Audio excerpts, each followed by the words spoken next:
Och ett kastnät här. Hade inte varit fel. Det är som värsta odlingen.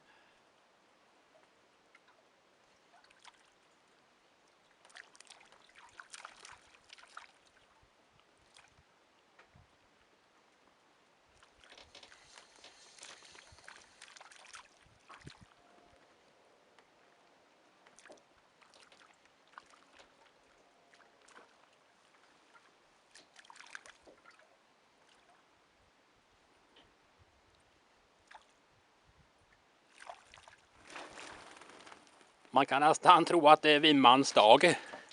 Ja, det är det ju. Ja, det var helt otroligt.